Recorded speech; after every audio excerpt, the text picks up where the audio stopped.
오늘 우리에게 주시는 하나님의 말씀은 역대하 15장입니다.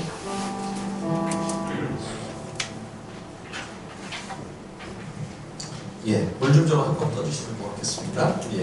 역대하 15장 1절로 9절까지의 말씀을 우리 한 절씩 교독하겠습니다. 역대하 15장 1절에서 9절까지의 말씀입니다. 하나님의 영이 오뎃의 아들 아사랴에게 임하심에 그가 나가서 아사를 맞아 이르되 아사와 및 유다와 베냐민의 무리들아 내 말을 들으라. 너희가 여호와와 함께하면 여호와께서 너희와 함께 하실지라. 너희가 만일 그를 찾으면 그가 너희와 만나게 되시리니와 너희가 만일 그를 버리면 그도 너희를 버리시리라. 이스라엘에는 참 신이 없고 가르치는 제사장도 없고 율법도 없은 지가 오래되었으나 그들이 그를 날 때에 이스라엘 하나님 여호와께로 돌아가서 찾으면 그가 그들과 만나게 되셨나니 그때에 온 땅의 모든 주민이 크게 요란하여 사람의 출입이 평안하지 못하며 이 나라가 저 나라가 서로 치고 이 성읍이 저 성읍과 또한 그러하여 피차 사망과 되었나니 이는 하나님이 여러가지 고난으로 요란하게 하셨습니다. 그런즉 너희는 강하게 하라. 너희 손이 약하지 않게 하라. 너희 행위에는 상급이 있음이라 하니라. 아사가 그 말 곧 선지자 오뎃의 예언을 듣고 마음을 강하게 하여 가져간 물건들을 유다와 베냐민 온 땅에서 없애고 또 에브라임 산지에서 빼앗은 성읍들에서도 없애고 또 여호와의 낭실 앞에 있는 여호와의 제단을 재건하고 다 함께 또 유다와 베냐민의 무리를 모으고 에브라임과 므낫세와 시몬 가운데에서 나와서 저희 중에 머물러 사는 자들을 모았으니 이는 이스라엘 사람들이 아사의 하나님 여호와께서 그와 함께 하심을 보고 아사에게로 돌아오는 자가 많았음이더라. 아멘. 오늘 말씀은 유다왕 아사에 관한 기록입니다. 다윗의 아들 솔로몬 이후에 이스라엘이 두 나라로 분열이 되었죠. 북이스라엘 왕국과 남왕국 유다로 갈라졌습니다. 역대기에 지금 기록하는 이 사가는 주로 남왕국 유다 왕들의 역사를 지금 살펴보고 있는 중입니다. 솔로몬의 아들 르호보암과 그 아들 아비야에 관한 기록은 성경에서 그렇게 점수가 후하지 않은 편입니다. 르호보암도 17년의 통치 기간 동안 하나님께서 기뻐하시는 믿음의 길을 걸어갈 시간은 딱 3년뿐이었죠. 이 3년 뒤에는 솔로몬 왕과 같이 우상 숭배의 유혹이 역시 미끄러졌습니다. 그래서 애굽왕 시삭이 군대를 이끌고 유다를 쳐들어와 예루살렘이 짓밟히는 수치와 심한 고초를 겪게 되지요. 르호보암의 아들 아비야 역시 겨우 3년 왕위에 있는 동안 우상 숭배를 행한 악한 왕으로 그렇게 성경에 기록되어 있습니다. 열왕기의 그 사가가 열왕기 상하에서 이스라엘과 유다 왕들에 대하여 점수를 매기는 기준은 딱 한 가지입니다. 과연 저가 다윗의 길을 걸어갔는가 다윗의 길을 걷지 않았는가. 다윗의 길을 갔다는 것은 하나님을 사랑하고 하나님의 말씀을 귀담아 듣고 그 율법 정신을 따라 살았고 그리고 그 나라를 다스리고 통치했다. 그런 의미죠. 다윗의 길을 걷지 않았다는 것은 율법과 상관없는 삶을 살았다는 뜻입니다. 말씀을 불순종하고 자기 욕심과 탐욕대로 우상 숭배의 방식을 따라 나라를 통치하고 다스리고 그런 인생을 살았다. 그래서 다윗의 길을 걸어간 왕은 높은 평가를 받지만 그렇지 않은 왕들은 박한 점수를 받게 되는 거죠. 왕들의 오랜 통치 기간과 그리고 그 삶과 인생에 대한 하나님의 평가는 성경에 보면 아주 지극히 단순합니다. 저가 다윗의 길을 쫓았더라. 저는 다윗의 길을 따르지 않았더라. 사랑하는 성도 여러분, 저와 여러분의 인생도 마지막 평가가 뭐 여러가지 화려하고 대단하고 구구절절 그렇지 않을 것입니다. 딱 한마디면 족합니다. 단 한 줄로 평가가 될 것입니다. 과연 저가 다윗의 길을 걸어갔는가? 저의 인생이 일평생 온전한 마음으로 하나님의 말씀을 순종하는 거룩하고 경건한 길을 걸어갔는가? 그렇지 않는가? 그렇죠? 이런 하나님의 칭찬과 인정을 받는 착하고 충성된 종이라고 주님이 칭찬하시는 그런 우리 하늘비전 모든 성도들이 될 수 있기를 우리 주님의 이름으로 간절히 축원드립니다.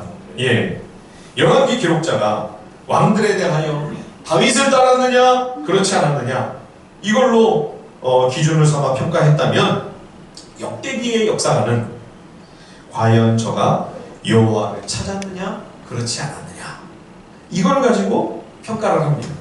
자, 우리 역대하 12장을 한번 가볼까요? 역대하 이건 15장이 본문이에요. 두어 장 앞에 12장 14절을 한번 보시겠습니다. 르호보암을 역대기 사가가 뭐라고 평가를 하는가. 자, 12장 역대하 12장 14절 다 함께 시작. 르호보암이 악을 행하였으니 이는 그가 여호와를 구하는 마음을 굳게 하지 아니함이었더라. 예, 르호보암이 마음을 오로지 하여 여호와를 찾지 아니함으로 악을 행했다. 이게 딱 르호보암의 한 줄 평가입니다.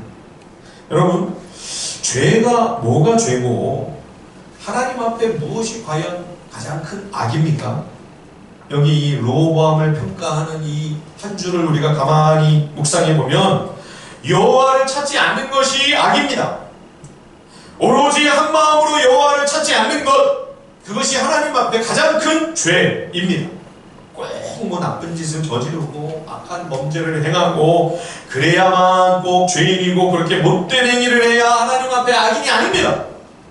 하나님을 믿고 섬긴다고 하는데도 하나님을 의지하지 아니하고 엉뚱한 것을 바라보고 있다면, 하나님보다 다른 것을 더 사랑하고 그것을 더 철석같이 믿고 신뢰하며 집착하고 있다면, 그러한 영적 우상 숭배가 하나님 앞에 가장 큰 죄요, 가장 심각한 악을 행하는 것이라는 사실을 우리가 이 말씀에서 깨닫게 됩니다.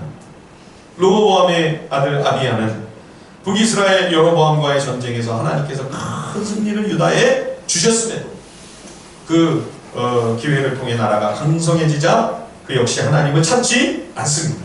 그에 붙인 르호보암의 악한 길을 그대로 따라 행하며 그 마음이 여호와 하나님 앞에 온전하지 못했다고 열왕기 사가가 기록하고 있지요. 그런데 그 다음에 등장한 아사왕이 다윗과 같은 하나님의 사람이었습니다. 그는 진정한 믿음의 사람입니다. 하나님께서 선하게 여기시는 선과 정의를 행하며 앞선 두 왕이 다스린 약 20여 년 동안 유다 왕국 전체에 만연한 우상 숭배의 악한 문화와 습관을 끊어버리기 위해 영적 개혁에 박차를 가합니다. 자, 14장을 한번 가볼까요? 역대하 14장 우리 4절 5절 말씀을 한번 같이 한번 읽어보겠습니다. 역대하 14장 4절과 5절입니다. 시작. 유다 사람에게 명하여 그 조상들의 하나님 여호와를 찾게 하며 그의 율법과 명령을 행하게 하고 또 유다 모든 소금에서 산난과 태양상을 없애매 나라가 그 앞에서 평안함을 누립니다. 예, 아사왕과 온 유다가 모든 백성들이 여호와를 찾았다. 그러면 여러분, 도대체 여호와를 찾는다는 것이 도대체 구체적으로 뭘 말하는 거죠? 예, 지금 여기 읽은 14장 4절 5절 말씀 속에 그 자세한 내용이 다 들어있습니다. 가장 먼저는 여호와 하나님의 율법과 명령을 실천하는 것입니다. 그렇죠? 14장 4절에 보시면 그 조상들의 하나님 여호와를 찾게 하며 그의 율법과 명령을 행하게 하고, 그죠? 예, 하나님 말씀에 관심을 가지는 것, 성경 말씀에 마음을 두는 것, 여러분, 이것이 여호와를 찾는 구체적인 실천 방안입니다.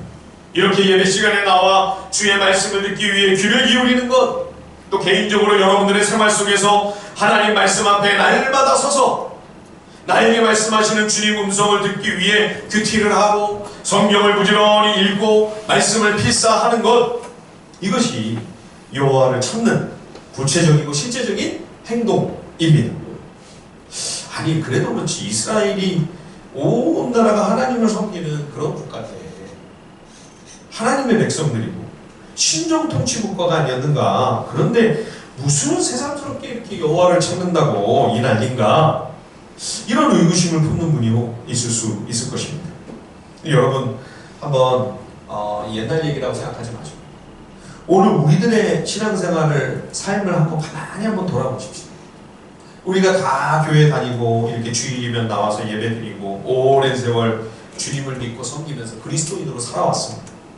그런데 여러분, 그런 우리들이 과연 날마다 열심히 주의 말씀을 읽고 그 말씀의 귀를 기울이려고 하고 내 삶의 실제 현실과 생활 현장 속에서 정말 그 말씀을 실천하며 순종하며 그리스도인답게 그리스도의 제자답게 살기 위해 정말 노력하고 애쓰고 있습니까? 그러지 못할 때가 참 많잖아요. 그렇죠? 예수 믿는다면서도 성경을 잘 알지도 못하고 그렇다고 성경을 더 배우려고 깨닫는 일에 관심을 갖고 열의를 가지고 열심을 내지도 못하고, 그러니 삶의 현장에서 이 말씀을 살아낸다는 것 공허한 이야기죠. 예. 그러면서도 나는 예수 믿는 사람이다 이렇게 생각하고 있는 분들이 얼마나 많아. 종교가 뭡니까? 기독교 딱 정리. 그렇죠? 정작 내 삶은 말씀과 아무 상관이 없어. 말씀과 거리를 두기를 하는 인생. 예. 그렇게 살아야 된다는 사실을 어렴풋이 알고는 있지만, 그러나 고달프고 만만치 않은 삶을 살아가며 힘들고 어려운 상황들을 부딪히게 되고 이리저리 세상에 치이다 보면 말씀이고 신앙이고 뭐고 살아가는 일만 해도 겨를이 없고 하루하루 살아가기가 버겁고 벅차고 지치고 힘겨운데 그냥 말씀 묻혀버려요. 하나님 까맣게 잊어버리고 일주일이 그냥 휙 지나가는. 예. 그러기가 얼마나 쉽나요? 여러분, 믿지 않는 사람들, 하나님 전혀 모르는 불신자들만 하나님을 놓치고 하나님 잊고 사는 게 아니에요. 우리 믿는 신자들도, 예수를 따른다는 성도들도, 그리스도인도 종종 하나님을 놓칩니다. 하나님의 말씀을 놓칩니다. 여호와를 잊은 채로 사는 일들이 얼마든지 벌어질 수 있습니다. 그래서 여호와를 찾아야 하는 것은 교회 바깥에 있는 사람들이 아니에요. 그건 나중 얘기고요. 오늘 이 자리에 예배하는 우리가 먼저, 내가 가장 먼저 여호와를 찾아야만 하는 사람인 거죠. 예. 여호와를 찾는 것은 먼저 하나님 말씀 앞에 나아가는 것입니다. 교회를 오래 다니며 신앙생활을 꽤 오랜 세월 지나왔는데도 여전히 말씀을 가까이 하는 것이 습관이 되지 못하고 있다면 하나님 놓치고 있는 거죠. 예, 말씀을 놓치면 하나님 놓치는 겁니다. 그리고 말씀 없는 신앙생활은요, 이 영적인 사사시대가 됩니다. 예, 사사시대 350년의 역사를 여러분 아시지 않습니까? 하나님 나라이고 하나님의 백성 이스라엘이라는데 뭐 읽어보면 엉망진창이죠. 사사기를 한번 여러분 보십시오. 예, 어떻게 이렇게 악을 행하고 우상을 섬기고 이웃에게 범죄를 저지르고 지파들끼리 싸우고 죽이고 분쟁을 하고 분열이 일어나고 늘 다투고, 그렇죠? 거룩한 하나님의 제사장이 임지를 마음대로 벗어나 마구 돌아다니고 심지어 첩을 끼고 다니고. 아니 어떻게 하나님의, 이게 무슨 하나님 나라인가? 이게 무슨 하나님의 백성들인가? 믿음의 자녀들이라고 하는데 어떻게 이렇게 세상보다 못한 이런 악한 일들이 마구 벌어질 수 있는가? 말씀에서 멀어지면 바로 영적인 사사시대입니다. 예. 사람들마다 절대적인 기준이 없으니 다 저마다 자기 소견에 옳은 대로 살아갑니다. 자기 마음대로 욕심대로 되는 대로 사는 겁니다. 이판사판이죠. 악이 다툼입니다. 제가 요즘 그 서강대에서 철학을 오래 가르치셨던 강영환 교수님의 책을 한 권 읽고 있습니다. 이 강영환 교수님 참 신실한 장로님이시죠. 그 우리 교회에 오셨던 그 오세택 목사님, 그 한국 교회의 개혁을 위해서 참 정말 귀한 역할을 감당하시는 우리 오세택 목사님, 교회에서 교회를 분립을 해야 되는데 가만히 보니까 이거 뭐 젊은 목회자 한 사람 내보내가지고 분립이 안 될 것 같다 싶으니까 마온 교회의 성도들의 그 존경을 받고 사랑을 받는 강영환 교수님을 불러서 오세택 목사님이 그러셨대요. 장로님이 나가셔야 되겠습니다. 그래야 이게 분립이 될 것 같습니다. 그래서 강영환 교수님을 내보내셔가지고 그 교회가 분립이 잘 되고 성도들도 많이 따라 나가서 그 교회가 잘 세워지고 있다고 하는 말씀을 그때 제가 들었습니다. 참 귀한 장로님이시죠? 이분이 책을 많이 쓰셨는데요. 그 한 번은 영국의 유명한 신학자요, 설교자요, 목회자요, 또 인도에서 한동안 선교사로 생기셨던 레슬리 뉴비긴이라고 하는 목사님이 계신데요. 교회란 무엇인가 라는 아주 참 유명한 책을 저술하신 참 교계에 아주 참 정말 귀한 어른인데, 이분을 어떻게 만나서 같이 대화를 나눕니다. 그 일화를 소개하는 대목이 있었습니다. 이런저런 식사를 하면서 이제 이런저런 이야기를 나누다가 이 장로님이 이 선교사님한테 그런 질문을 던졌답니다. 목사님은 복음주의자시죠? 목사님은 복음주의자시죠? 당연히 예, 그렇죠. 이런 대답을 기대했는데, 왜냐하면 이제 이 뉴비긴이 그 스코틀랜드 장로교회 출신이 거기서 안수를 하는 장로교 목사, 예, 정통 장로교 목사죠. 근데 이분이 당신은 복음주의자시죠? 하고 물었는데, 나는 아니다. 나 복음주의자 아니다. 이렇게 대답하고. 그래서 강장로님이 깜짝 놀랐죠. 당황이되셨어요. 예, 분명히 복음주의 목회자고 선교사인데 복음주의가 아니라고 하니까 너무 희한한 일이에요. 하도 이상해서 아니 왜 복음주의자가 아니라고 하시느냐고 이렇게 물은 거죠. 그랬더니 이분이 뭐라고 말씀하시냐면, 복음주의자들은 성경을 안 읽는다. 그래서 나는 복음주의자가 아니다. 이렇게 말씀하신 거예요. 참 놀라운 이야기죠. 복음주의란 성경이 말씀하고 있는 복음만이 구원의 길이요 생명을 얻는 유일한 방법임을 믿는 신앙을 가리키는 말입니다. 성경이 살아계신 하나님의 말씀이요 성경에 기록된 복음만이 이 땅을 고치고 살리는 유일무이한 해결책이라고 하는 사실을 믿고 신뢰하는 신앙이 복음주의 신앙입니다. 성경이 삶과 신앙의 절대적인 권위를 가진다고 믿는 것이 복음주의입니다. 이런 의미에서 본다면 한국교회의 대부분의 목회자와 성도들은 복음주의자들이라고 할 수 있겠죠. 그런데 목사님 복음주의자이시죠? 물어보니까 이 레슬리 뉴비긴 이 목사님이, 선교사님이 나는 복음주의자가 아니다. 복음주의자라고 자처하는 믿음의 사람들이 정작 성경 말씀에는 별로 관심이 없더라. 그 안타까운 현실을 따갑게 지적하신 것이죠. 그래서 강장로님이 또 한 번 물었습니다. 복음주의자들만큼 성경을 근거업적으로 여기는 사람들이 세상에 어디 있습니까?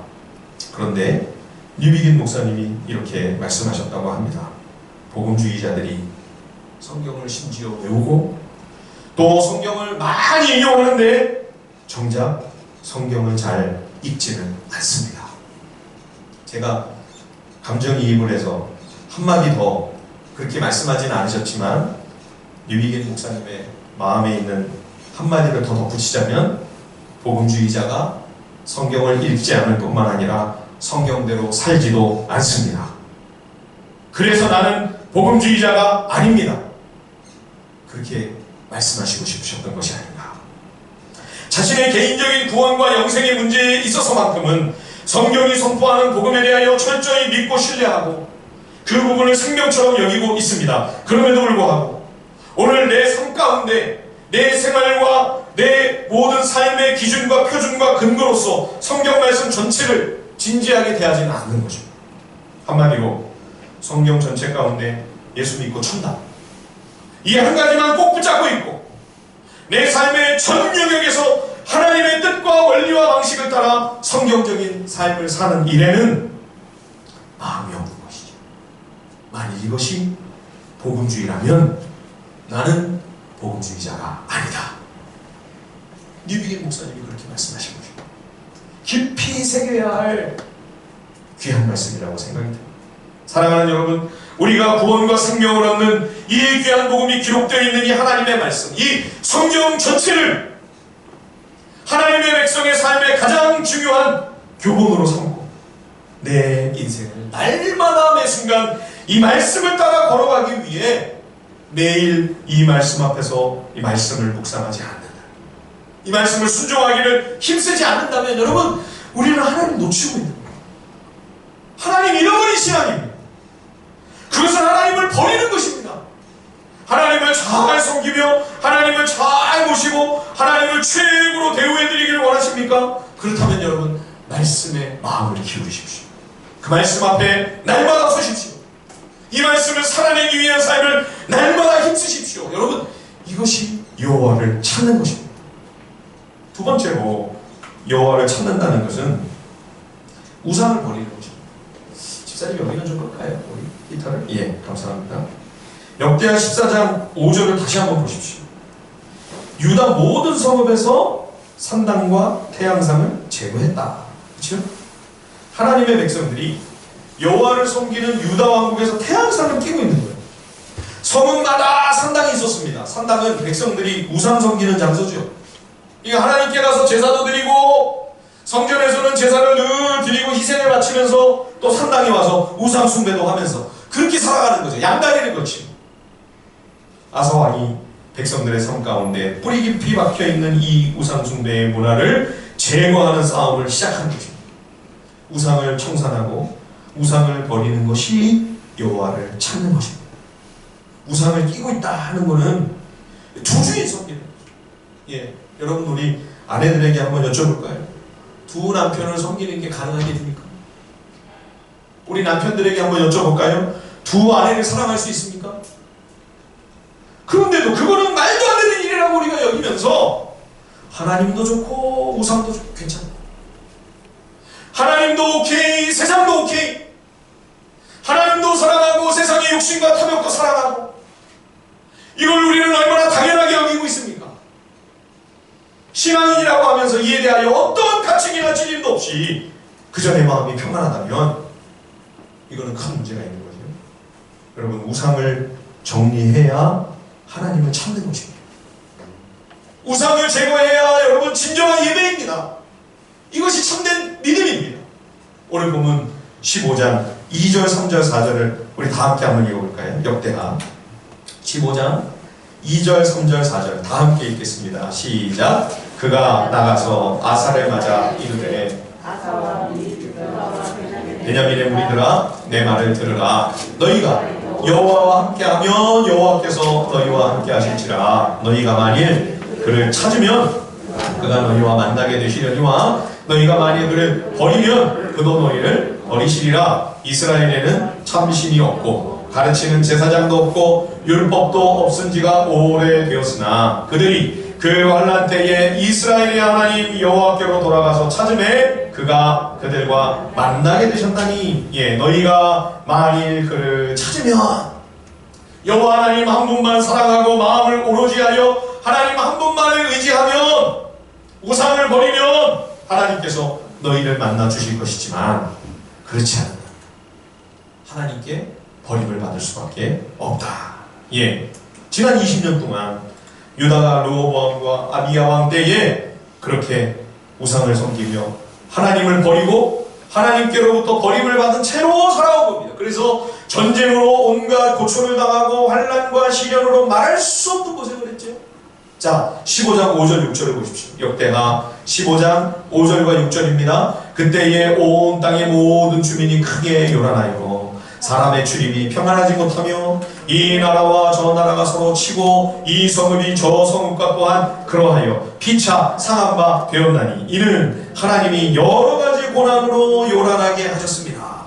예, 우상 숭배하는 동안에는 사사시대와 같은 심한 괴로움을 당해야 했던 거죠.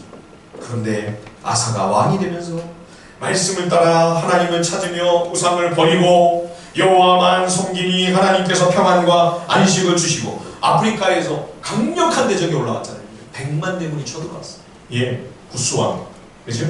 그런데 저들을 하나님이 다 막아주시고 큰 승리를 주셨습니다. 그래서 지금 당당하게 기쁨으로 찬양하며 개선하는 이 왕과 군사들을 선지자 오뎃이 나가 맞이하면서 하나님 말씀으로 권면을 하고 있는 것입니다. 너희가 우상을 섬기고 그렇게 하나님을 거역하고 배반할 때는 얼마나 고통스러우는데 하나님 한 분만을 찾으니 얼마나 주님이 지금 은혜를 주시는가.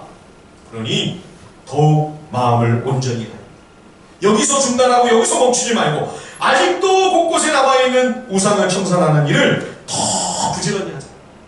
그래서 이 아사 왕이 아주 은혜를 받고요, 용기 백배하여 열정을 다해 계속해서 이 우상 청산하는 일을 열심을 냅니다. 8절을 보십시오.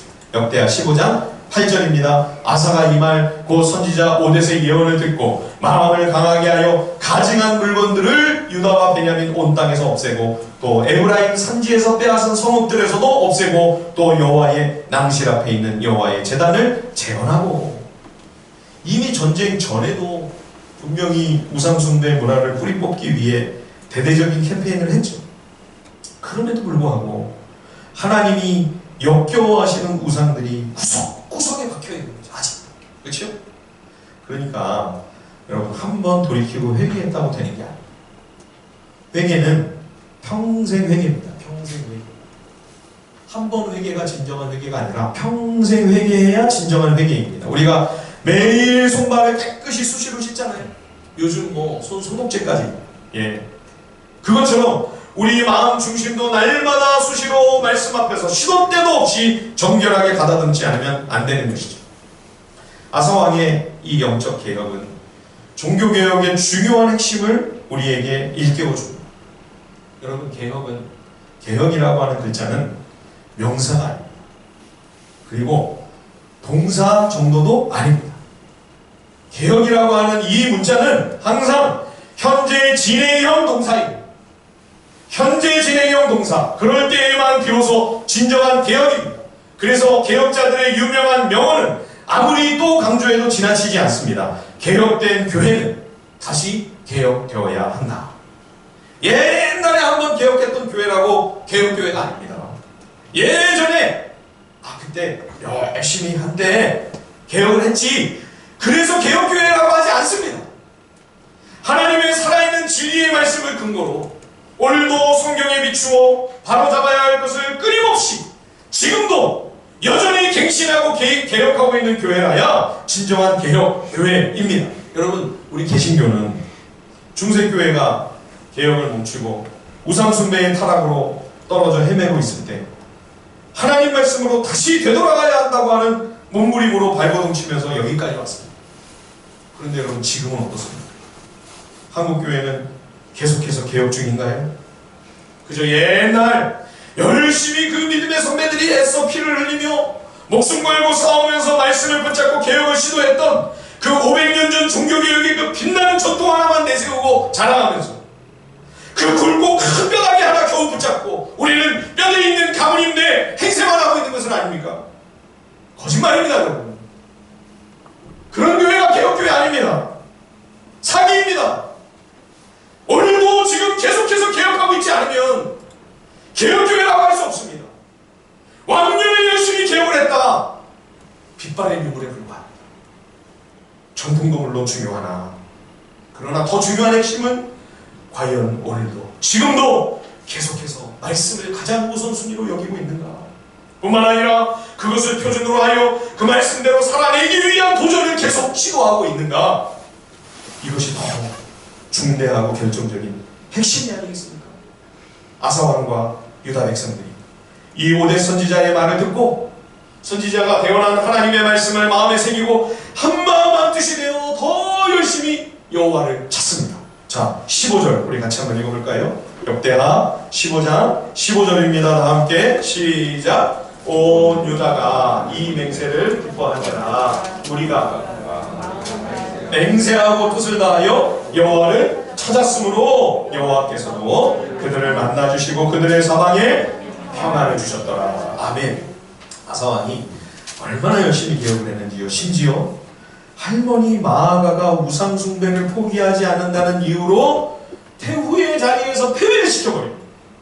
이 마아가가 르호보암의 부인이거든요. 예, 그리고 다윗의 아들 압살롬의 손녀입니다. 그런데 이 대왕 대비가 궁궐 안에서 또 버티고 앉아가지고 아세라 옥상을 섬기고 있는 겁니다. 무슨 본이 되겠습니까? 지금 손자 아사왕은 열심히 온 나라를 개혁하겠다고 온 백성들과 함께 이 개혁에 박차를 가하고 있는 거죠. 그렇죠? 큰 걸림돌이 된 거죠. 그래서 왕이 결단을 해요. 할머니하고 손자니까 얼마나 깊이 정이든 사이겠어요. 일국의 왕이 인륜을 거스르며 조모를 폐위시킨다. 얼마나 부끄럽고 민망하고 참담한 일입니까? 그러나 이 모든 이유들이 하나님의 진리의 말씀과 율법의 명령보다 더 우선순위가 될 수는 없다. 그래서 결단을 한 거죠. 예, 아사가 마아가를 폐위시킨 이 일은 온 백성들에게 큰 도전과 귀감이 되었을 것입니다. 그래서 이제 다 함께 종교개혁에 더욱 열과 성의를 다하게 되는 계기가 된 것이죠. 아사 왕이 이렇게 백성들과 한마음 한뜻으로 개혁을 추진을 하고 있을 때 하나님께서 유다에 큰 부흥을 주십니다. 자, 우리 9절을 다 함께 한번 읽어볼까요? 역대하 15장 9절 말씀을 우리 다 같이 한번 읽어보겠습니다. 15장 9절 시작. 또 유다와 에브라임과 므낫세와 시므온 가운데에서 나와서 저희 중에 머물러 사는 자들을 모았으니 이는 이스라엘 사람들이 아사의 하나님 여호와께서 그와 함께 하심을 보고 아사에게로 돌아오는 자가 많았음이더라. 예, 여러분 처음에 남유다와 북이스라엘이 분열되었을 때는 유다는 남쪽에는 2지파뿐이었습니다. 예, 10지파가 북쪽으로 갔으니까 힘과 세력의 균형추가 북으로 당연히 기울죠. 그렇죠? 숫자도 여기가 훨씬 많고 힘도 세고 가진 것도 많고, 그런데 그 북이스라엘이 그 많은 것을 소유했으면서도 여로보암 왕부터 시작해서 금송아지 우상 숭배와 바알 숭배로 처음부터 끝까지 여호와 하나님을 버리는 겁니다. 하나님을 찾지 않습니다. 그런데 아사가 부지런히 하나님을 찾고 백성들이 열심히 하나님 한 분만을 찾고 구하며 말씀을 순종하고 우상과 싸우는 일들을 계속 하면서 나아갔을 때 북이스라엘에서 하나님을 제대로 믿고 섬기기를 원하는 믿음의 사람들, 하나님의 사람들이요 다 내려오고 망명을 하는 그 유다. 예, 하나님께서 유다와 함께 하심을 보며 유다로 돌아오는 자가 많았다고 말씀하고 있지요. 그래서 유다 왕국이 더 든든히 서게 되고 나라가 견고해지고 점점 더 부강하게 되는 하나님의 복과 은총이 임하게 됩니다. 여기서 우리가 개혁의 또 하나 중대한 원리를 깨닫습니다. 성경적인 개혁이 있게 되면, 참 개혁이 선행되면 부흥이 따라온다. 그렇죠? 여러분, 부흥이 먼저 가요.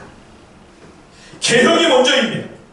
진정한 개혁이 먼저입니다. 그러면 부흥의 풍성한 열매는 자연스럽게 따라옵니다. 이것이 참된 부흥이죠. 이것이 하나님께서 행하시는 부흥이죠. 교회가 인위적으로 부흥을 만들어내겠다고 온갖 수단 방법을 동원합니다. 사람만 그저 많이 모이면 된다, 성경적이 아닌 방식까지 막 갖다 쓰게 된다면 여러분, 복음을 전하는 게 아니고요, 오히려 복음에 큰 걸림돌이 됩니다. 그 부작용과 폐해가 말로 나눌 수 없습니다. 세상 사람들이 지금 교회를 세상 영업장 중에 하나로 지금 보고 있지 않습니까? 있지 않는 사람들이 교회를 조롱할 때 많이 쓰는 표현 중에 하나가 뭐죠? 우리가 맨날 주 예수 그러니까 저들도 주 예수라고 그래요. 근데 그들이 말하는 주 예수는 가로 열고 주 가로 닫고 예수, 그렇죠? 주식회사 예수, 주식회사 예수. 얼마나 가슴 아픈 말이야. 얼마나 끔찍하고 참담한 이야기예요. 예. 교회가 일반 영업장하고 뭐가 다르냐? 니네도 사업하는 거 아니야? 니네도 장사하고 있는 거 아니야? 교회가 강도의 소굴로 전락하니까 양적 성장을 위해 온갖 세상의 수단 방법, 인간의 알량한 꾀를 다 동원하고 있는 것이 그들의 눈에도 훤히 보이는 것이죠. 그런다고 부흥이 되지도 않을 뿐더러 혹 그래서 사람이 많이 모인다고 해도 얼마나 위태롭고 위험한 일입니까? 그 결과를 우리가 지금 보고 있지 않습니까? 아프도록 지금 우리가 체험하고 있는 일들 아닙니까? 여러분, 교회는 양적 성장과 외형적인 성장을 목표로 삼지 말아야 합니다. 그것은 일반 회사에서 하는 일입니다. 세상 기업들이 하는 일입니다. 그리스도의 거룩한 공동체는 오늘 유다왕 아사처럼, 유다 백성들처럼 말씀에 전념하면 됩니다. 오로지 여호와 하나님 한 분만을 찾고 내 삶에서 성경적이 아닌 부분이 뭔가 우상들을 찾아서 그것을 제거하고 하나님의 말씀을 순종하는 삶을 살며 하나님이 뭘 더 기뻐하실까? 하나님이 무엇을 더 바라시고 원하실까? 내가 하나님 앞에 어떻게 살아야 하나님의 마음이 더 시원하게 될까? 그걸 부지런히 사모하고 구하며 그것을 내 삶 가운데 구체적으로 실현하기 위하여, 구현해내기 위하여 몸부림치는 그 믿음의 길을 걸어가면 하나님께서 그 사람과 함께 하시고 그 그들이 모인 그 공동체에 하나님이 함께 하시고 그 교회에 하나님이 함께 하시면 여러분 목마른 영혼들이 그 공동체로 몰려옵니다. 이것이 하나님이 친히 일으키신 진정한 부흥입니다. 설교로 마감하며 하나만 더 나누고 싶은 내용이 있습니다. 이렇게 아사의 이야기가 종을 치고 막이 내렸다면 얼마나 좋았을까. 그런데 안타깝게도 이렇게 하나님만 찾았던 믿음의 사람 게역왕 아사가 노년에 하나님을 찾지 아니하고 엉뚱한 것을 찾습니다. 북이스라엘 왕 바하사가 침략을 하니까 그 이스라엘을 막기 위해서 더 위에 있는 더 큰 강대국 시리아 왕 베나다에게 뇌물을 갖다 바치면서 심지어 자기가 하나님께 바쳤던 그 성전에 드린 금까지 다 막 긁어다가 이방 왕에게 갖다 주면서 제발 우리 좀 살려달라고 구걸을 하는 거예요. 하나님께서 이를 악하게 여기시고 하나님 선지자를 통하여 책망하셨습니다. 그러자 아사 왕이 이 하나님을 옥에 가둬버리고 왕에게 직언하는 하나님의 사람들을 잔인하게 핍박했습니다. 그러자 하나님께서 사랑하시는 믿음의 사람 아사에게 징계를 내리십니다. 그 발에 병이 들었죠. 그런데 아사가 하나님 앞에 잘못했습니다. 하나님께 용서를 구하고 하나님 긍휼히 여겨주십시오. 그렇게 하나님께 돌이키고 회개하지 아니하 오직 병 낫기를 위하여 의원에게 가서 매달렸다. 이것이 아사왕에 대한 마지막 성경의 보고입니다. 참 이럴 때 여러분 우리가 굉장히 마음이 난감합니다. 아니 어떻게 이렇게 하나님 한 번만 전심으로 찾고 구하던 경건한 믿음의 사람이 할머니까지 폐위를 시킬 정도로 그렇게 온 백성과 함께 하나님 앞에 열심을 냈던 그 하나님의 사람이 왜 이렇게 딴 사람이 된 것 같이 이렇게 됐을까? 그렇죠? 우리도 그런 정말 납득이 안 되는 상황들을 우리의 삶 속에서 많이 경험하지 않습니까? 그렇게 귀하게 여겼고 그렇게 존경하고 참 정말 출중한 하나님의 사람이라고 존경하며 바라보던 그런 믿음의 사람이 어느 날 이해가 안 되는 행동을 하는 거예요. 납득이 안 되는 그런 모습이 나타나는 거예요. 그런 범죄를 저지르는 거예요. 말도 안 되는 일에 실족하고 미끄러지는 거예요. 왜? 어떻게 여러분 이런 일이 벌어지게 될까요? 솔로몬 왕, 르호보암, 아비야, 아사 모두 지금 동일한 이유로 실족하는 것을 우리가 목격합니다. 그렇죠? 하나같이 다 가난하고 힘들고 뭐 외적이 쳐들어오고 이럴 때가 아니에요. 높아지고 부하고 형통하고 강대하게 될 때 마음이 교만해지고 완악해져서 결국 우상숭배의 유혹 앞에 무릎을 꿇는 거죠. 하나님이 분명히 이건 위험한 거야 조심해야 돼 하셨는데 그걸 우습게 여겨요. 예, 이 왕들 위험물로 잘 취급을 해야 되는데 너무 쉽게 생각하고 함부로 취급을 하는 거예요. 예. 다시 말씀을 드립니다. 신명기 17장 16절에서 17절 그는 마병을 많이 두지 말 것이요 그에게 아내를 많이 두어 그의 마음이 미혹되게 하지 말 것이며 자기를 위하여 은금을 많이 쌓지 말 것이니라. 모세율법에 왕들에게 하나님이 부탁하신 말씀이죠. 말과 병거 강력한 군사력 강대한 힘을 상징합니다. 아내를 많이 두지 말라 단지 여자 조심해라 이런 얘기 정도가 아니고요. 그걸 넘어서 이 이방 여인들이 수입해오는 우상에 대한 경계 그 위험성에 대한 경계입니다. 구약의 우상들은 신약에서는 탐심이죠. 욕심입니다. 세상 욕망의 아주 강경한 유혹입니다. 은과 금도 같은 맥락입니다. 결국 왕들에게 세상의 힘과 욕망과 재물에 마음 두지 말고 이 무서운 유혹의 강력한 위험성을 과소평가하지 말고 항상 하나님 앞에 마음 중심을 잘 지키도록 말씀 앞에서 삼가 조심하지 않으면 안 된다. 이 소중한 권면의 말씀이었던 거죠. 예. 정약용 선생님의 당호가 여유당이지 않습니까? 여유당. 저는 마음에 좀 여유를 갖고 싶어서 이렇게 이름을 지셨나 그런 줄 알았는데 그게 아니고 그 노자의 도덕경에 나오는 구절을 갖다가 이 여유라고 하는 이 말이 얼어붙어 있는 그 겨울 시냇물을 건너듯 사방을 두려워하여 조심조심 행해야 된다. 이런 뜻입니다. 예. 그 당시에 이 실학자인 정약용이 정조의 총애를 받았지만 그러나 이 천주쟁이라고 하는 이것 때문에 얼마나 많은 적들의 표적이 되었습니다. 그러니까 사람을 판을 걷듯 사방을 경계하면서 조심조심 행하지 않으면 안 된다. 스스로 그렇게 살아가며 자손들에게 그 유배지에서 계속 편지를 보내가지고 그 사실을 계속 아들들에게 권면을 하죠. 여러분, 돈이 좋은 건가요? 나쁜 건가요? 제가 한번 여쭤보겠습니다. 돈이 좋습니까? 나쁩니까? 돈이 나쁜가요? 너무 악하고 못된 거라 나는 돈이 너무너무 싫다. 나는 돈이라면 정말 지긋지긋하고 진짜 꼴도 보기도 싫다. 그런 분이 혹시 계세요? 예, 그러면 고민하지 마시고 그냥 저한테 주시면 됩니다. 예, 돈은 참 좋은 겁니다. 참 소중한 하나님의 선물이고 은혜입니다. 그런데 그것만 알면 안 되고요. 이건 동시에 아주 위험합니다. 좋다는 것만 생각하면 안 됩니다. 좋은 거지만 하나님의 은혜요 복이지만 동시에 이것은 우리의 믿음과 신앙과 영적 차원의 대단히 위험적인 적이 될 수 있습니다. 우리를 쓰러뜨리고 망하게 할 수도 있습니다. 이 위험성을 항상 기억해야 합니다. 그래서 우리가 오히려 잘 될 때가 더 위험합니다. 고난 가운데 있을 땐 아니요. 그때보다 오히려 편안할 때. 우리 교회가 이제 5주년이 되어서 이제는 좀 교회가 든든히 안정이 되는 것 같다. 이럴 때가 더 위험할 때예요. 더 우리가 깨어있어. 여유다. 그치? 살아rom 판을 얻듯이 조심조심 하나님 앞에서 말씀 앞에서 우리가 깨어있어야만 하는 때입니다. 사람은 자기가 가까이하고 사랑하고 경배하는 것을 닮습니다. 우리가 말씀을 가까이하고 하나님을 사랑하며 오직 하나님 한 분만을 찾고 예배하면 점점 하나님을 닮습니다. 그래서 결국 영원한 하나님의 그 빛나는 영광 속에 같이 들어가는 거죠.